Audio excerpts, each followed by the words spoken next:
So hello and welcome back to the channel guys. आज की video में हम टाटा सफारी डाइकॉर के EGR कूलर और EGR वॉल को सर्विस कर रहे हैं। तो EGR वॉल कोई भी गाड़ी में नॉक्स गैसेस के क्वांटिटी को कम करने के लिए दिया गया होता है। नॉक्स गैसेस इन्वायरमेंट के लिए काफ़ी हार्मफुल होती हैं, तो नॉक्स गैस को कम करने के लिए हम एग्जॉस्ट की गैसेस को वापस इंटेक में सप्लाई करते हैं, जिसकी वजह से इंटेक का टेम्परेचर थोड़ा सा डाउन हो जाता है और नॉक्स गैसेस का बनना कम हो जाता है। अब क्योंकि EGR वॉल के साथ साथ EGR कूलर भी लगा होता है, तो EGR कूलर के अंदर कूलेंट का सप्लाई लाइन होता है। तो कूलेंट का होस पाइप हमें सबसे पहले निकालना है। तो हम सर्क्लिप को लूज़ करके कूलेंट के होस पाइप को निकाल लेंगे। तो ये होस पाइप निकालते वक्त थोड़ा सा ध्यान देना है, क्योंकि ये होस पाइप रबर पुराना होने की वजह से कट सकता है। अब होस पाइप निकालने के बाद हमारा नेक्स्ट स्टेप होता है कि हम EGR के कूलर के अंदर जो बोल्ट्स लगे हैं इनटेक सिस्टम के लिए और EGR वॉल के पास, उस बोल्ट्स को हम लूज़ कर लें ताकि हमारा EGR cooler with wall assembly बाहर निकल सके। तो दो बोल्ट्स लगे हैं यहाँ पर, हम रिंग स्पैनर की मदद से इस बोल्ट्स को खोल लेंगे।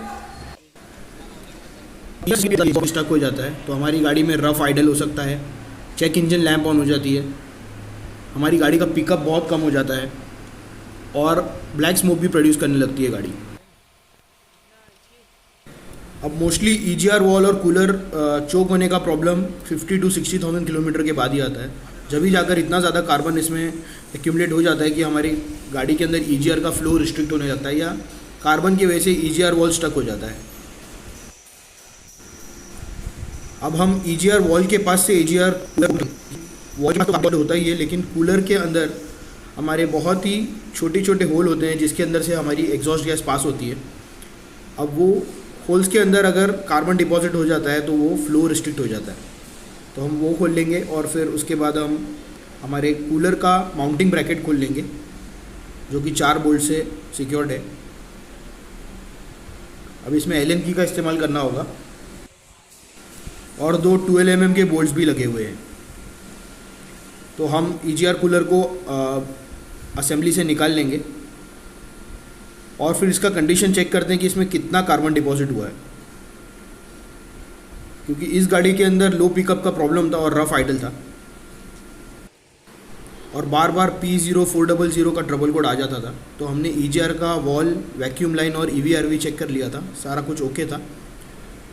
तो हम EGR कूलर को बाहर निकाल लेते हैं और इसमें कार्बन डिपॉजिट का सिचुएशन देख लेते हैं। तो अब इसके अंदर हो सकता है कूलेंट हो थोड़ा। अब ये वाला जो साइड है वो इनटेक साइड है और जो दूसरा साइड है वो EGR वॉल का साइड है। तो यहाँ पे आप देख सकते हैं कितना कार्बन डिपॉजिट हुआ है।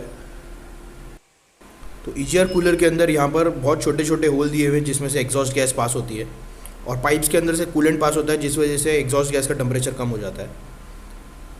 अभी हम EGR साइड में देखते हैं तो यहाँ पे बहुत ज़्यादा कार्बन डिपॉजिट है, जिसकी वजह से इसके अंदर से फ्लो रिस्ट्रिक्ट हो जाता है और अंदर दिए गए छोटे होल्स के अंदर ये कार्बन जमा होने की वजह से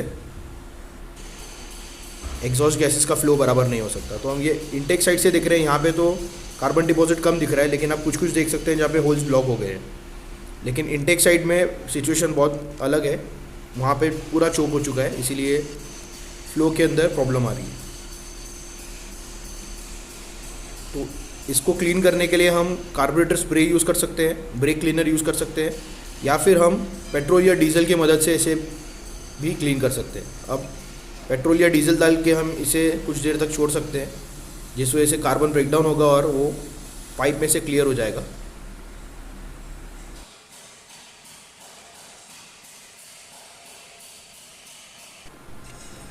अब इसके अंदर हम अच्छी क्वांटिटी में डीजल या पेट्रोल डाल के इसको अच्छे से फ्लश कर लेंगे ताकि जो भी होल्स ब्लॉक हैं और कार्बन जहाँ पर भी फंसा हुआ है वो इजीली निकल जाए।